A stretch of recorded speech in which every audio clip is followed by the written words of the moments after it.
Assalamualaikum warahmatullahi wabarakatuh. Perkenalkan, kami dari kelompok 2 Psikologi Umum. Di sini kami akan menjabarkan tentang gejala-gejala campuran. Sebelumnya izinkan saya memperkenalkan nama anggota kami terlebih dahulu. Nama saya Ahmad Fauzan Novianto. Ada juga Alia Salsabilah, Dinda Rizky Izati, dan Nida Mufidah Hanifah. Gejala campuran. 1. Perhatian. Pengertian perhatian.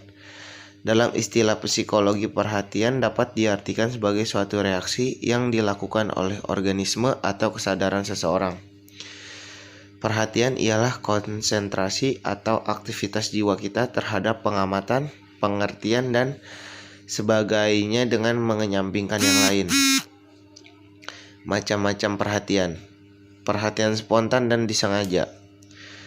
Perhatian spontan ialah perhatian yang timbul dengan sendirinya oleh karena tertarik pada sesuatu dan tidak didorong oleh kemauan.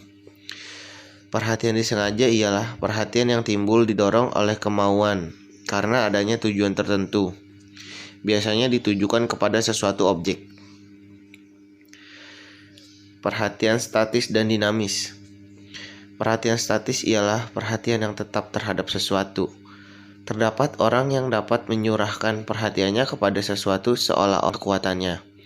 Dan dalam waktu yang agak lama, orang dapat melakukan sesuatu dengan perhatian yang kuat. Perhatian dinamis ialah perhatian yang mudah berubah-ubah, mudah bergerak, mudah berpindah dari objek satu ke objek yang lain. Perhatian konsentratif dan distributif. Perhatian konsentratif ialah perhatian yang hanya ditujukan ke satu objek tertentu. Misalnya seseorang sedang memecahkan soal aljabar sulit. Saat itu, jiwa dipusatkan pada soal-soal aljabar yang sulit dan perhatiannya tidak bercabang. Sifat ini umumnya kukuh dan tidak mudah pindah ke objek lain. Perhatian distributif ialah membagi-bagi perhatiannya ke beberapa arah dengan sekali jalan atau dalam waktu yang bersamaan. Baik, saya Nida Mufidah Hanifah akan melanjutkan materi selanjutnya, yaitu perhatian sempit dan luas. Perhatian sempit ialah seseorang yang dengan mudah memusatkan perhatiannya kepada suatu objek yang terbatas, sekalipun ia berada di lingkungan ramai. Perhatian luas ialah orang yang mudah tertarik oleh kejadian-kejadian sekelilingnya. Perhatiannya tidak dapat mengarah kepada hal-hal tertentu, mudah terangsang, dan mudah mencurahkan jiwanya kepada hal-hal baru. Perhatian fiktif dan fluktuatif. Perhatian fiktif ialah perhatian yang mudah dipusatkan pada suatu hal dan boleh dikatakan bahwa perhatiannya dapat melekat lama pada objeknya. Perhatian fluktuatif ialah seseorang yang dapat memperhatikan bermacam-macam hal sekaligus, tetapi kebanyakan tidak seksama. Perhatiannya sangat subjektif, sehingga melekat pada hal yang dirasa penting bagi dirinya. B. Faktor-faktor yang mempengaruhi perhatian. Yang pertama, pembawaan adalah adanya pembawaan tertentu yang berhubungan dengan objek yang direaksi, maka sedikit atau banyak akan timbul perhatian terhadap objek tertentu. Kedua, latihan dan kebiasaan adalah meskipun dirasa tidak ada bakat pembawaan tentang suatu bidang, tetapi hasil daripada latihan dan kebiasaan dapat menyebabkan mudahnya timbul perhatian dalam suatu bidang tersebut. Ketiga, kebutuhan adalah adanya kebutuhan tentang sesuatu memungkinkan timbulnya perhatian terhadap objek tersebut. Keempat, kewajiban. Kewajiban mengandung tanggung jawab yang harus dipenuhi oleh orang yang bersangkutan. Oleh karena itu, orang yang bersangkutan akan melaksanakan kewajibannya dengan penuh perhatian. Yang kelima, Keadaan jasmani adalah keadaannya sehat atau tidak, segar atau tidak sangat mempengaruhi perhatian seseorang terhadap suatu objek. Yang keenam, suasana jiwa adalah keadaan batin, fantasi, pikiran, dan sebagainya sangat mempengaruhi perhatian. Dan yang ketujuh, suasana sekitar adalah kegaduhan, keributan, kekacauan, dan sebagainya dapat mempengaruhi perhatian. Dan yang terakhir, kuat tidaknya perangsang adalah seberapa kuat perangsang yang bersangkutan dengan objek itu sangat mempengaruhi perhatian individu. C. Peristiwa dalam gejala perhatian. Yang pertama, perseverasi atau menahan. Peristiwa ini dapat terjadi jika seseorang sangat terikat perhatiannya pada suatu objek tertentu, sehingga sukar melepaskan perhatiannya dari objek tertentu. Karena sangat tertarik pada objek tersebut, maka sekalipun bermunculan objek baru itu tidak akan menarik perhatiannya. Yang kedua, adaptasi. Perhatian ini tidak terikat pada suatu objek saja, tetapi selalu berpindah-pindah dan mudah menyesuaikan diri dengan keadaan-keadaan baru.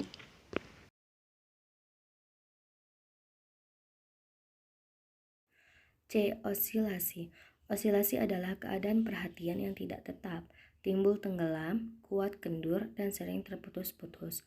Misalnya, seseorang yang mendengarkan ceramah. Semula perhatiannya cukup besar, setelah selesai ternyata ada bagian yang tak tertangkap. Hilangnya bagian yang tak tertangkap itu berbarengan dengan terputusnya perhatian seseorang terhadap ceramah tersebut. D. Perhatian bergerak. Peristiwa ini perhatiannya berserakan, seakan-akan tidak mempunyai perhatian sama sekali terhadap dirinya maupun yang ada di sekitarnya. Peristiwa ini sebagai akibat dari adanya perseverasi. Yang kedua, kelelahan. Menurut Saito, pengertian kelelahan adalah perpaduan dari wujud penurunan fungsi mental dan fisik yang menghasilkan berkurangnya semangat kerja, sehingga mengakibatkan efektivitas dan efisiensi menurun. Menurut Kroemer, 1997, kelelahan merupakan gejala yang ditandai adanya perasaan lelah yang membuat seseorang akan merasa segan dan aktivitas akan melemah, serta ketidakseimbangan pada kondisi tubuh. Kelelahan mengaruhi kapasitas fisik, mental, dan tingkat emosional seseorang, di mana dapat mengakibatkan kurangnya kewaspadaan yang ditandai dengan kemunduran reaksi pada sesuatu yang berkurangnya kemampuan motorik. Macam-macam kelelahan. A. Kelelahan jasmani. Kelelahan jasmani adalah kekuatan jasmani berkurang, maka seseorang mengalami kelelahan jasmani. B. Kelelahan rohani. Kelelahan rohani adalah kekuatan jiwa berkurang, maka seseorang mengalami kelelahan rohani. Sistem penggerak kelelahan. Kelelahan diatur secara terpusat oleh otak. Terdapat struktur susunan syaraf pusat yang berperan penting dalam mengontrol fungsi secara luas dan konsisten, yaitu reticular formation atau penggerak pada medula yang berfungsi meningkatkan dan mengurangi sensitivitas dari kontrak Kirby. Kontrak Kirby berfungsi sebagai pusat kesadaran meliputi persepsi, perasaan subjektif, refleks, dan kemauan. Keadaan dan perasaan lelah merupakan reaksi fungsional dari pusat kesadaran yang dipengaruhi oleh sistem penghambat atau inhibisi dan sistem penggerak atau aktivasi yang saling bergantian. Usaha-usaha menghilangkan kelelahan. Yang pertama, menghilangkan kelelahan jasmani. Cukuplah kiranya kalau orang menghentikan pekerjaan yang dilakukan, duduk-duduk, tidur, dan sebagainya. Yang kedua, menghilangkan kelelahan rohani. Seseorang tidak perlu menghentikan sepenuhnya pekerjaan tersebut atau berpikir yang dilakukan, misalnya berjalan-jalan, menonton film, bersenda gurau, dan sebagainya. Dengan cara demikian, kelelahan jiwa dapat hilang dan kembali kuat dan segar. 3. Sugesti. Pengertian sugesti. Sugesti atau saran ialah pengaruh terhadap jiwa dan tingkah laku seseorang dengan maksud tertentu sehingga pikiran, perasaan, dan kemauan terpengaruh olehnya dan menuruti saja pengaruh tersebut tanpa dengan pemikiran atau pertimbangan lebih dahulu. Sugesti adalah pengaruh yang berlangsung terhadap kehidupan psikis dan segenap perbuatan, pikiran, dan kemauan dipengaruhi oleh sugesti. Orang-orang yang mudah terkena sugesti disebut sugestible, dan mereka yang memiliki daya pengaruh terhadap orang lain disebut sugestif. Manfaat sugesti dalam pendidikan. Dengan sugesti, anak yang malas dan anak yang hampir putus asa dapat menjadi rajin dengan sugesti yang positif. Terutama dengan autosugesti, anak dapat mengalami sesuatu semangat yang baru baginya. Ia menyadari kekuatannya, kelebihannya, dan sebagainya. Dengan suara yang lemah lembut, sinar mata yang jernih, muka yang berseri, dan bujukan yang manis, guru bisa lebih berhasil mencapai maksudnya. Sugestif dan sugestible. Sugestif adalah sesuatu yang mempunyai pengaruh sugesti yang besar. Orang yang sugestif ialah orang yang mempunyai pengaruh besar atau orang yang mensugesti. Sugestible adalah sifat-sifat yang mudah kena saran atau sugesti. Orang yang mudah kena pengaruh sugesti disebut orang yang sugestible. Orang yang sugestible tidak cukup mampu memberi pertimbangan-pertimbangan dan keputusan-keputusan tentang sesuatu. Biasanya sifat ini terdapat pada anak-anak kecil yang kurang perhatian, orang yang kurang pengalamannya, dan orang yang tidak terpelajar. Syarat-syarat yang memudahkan sugesti terjadi.